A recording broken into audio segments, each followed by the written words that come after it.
Begin with fresh, cold milk. Fill the milk jug to just below the spout position. Position the steam tip over the drip tray and turn the dial to steam.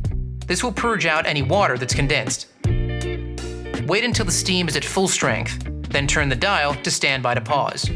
Now, within 8 seconds, insert the steam wand into the jug about 1 to 2 centimeters below the surface of the milk. Move the dial to the steam position and keep the tip of the steam wand just under the surface of the milk until the milk is spinning clockwise, producing a whirlpool effect. With the milk spinning, slowly lower the jug. This will bring the steam tip to the surface of the milk and start to introduce air into the milk.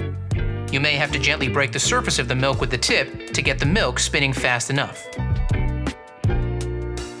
Keep the tip at or slightly below the surface while continuing to maintain the whirlpool. Texture the milk until sufficient volume is obtained.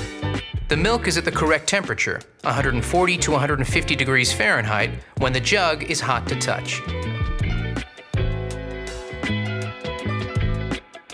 Once the desired temperature is reached, move the steam dial to the vertical position before taking the wand out of the milk. Set the jug to one side, wipe the wand and tip with a damp cloth.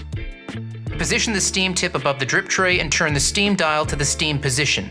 This will clean and purge any remaining milk from the steam wand. Tap the jug on the bench to collapse any bubbles.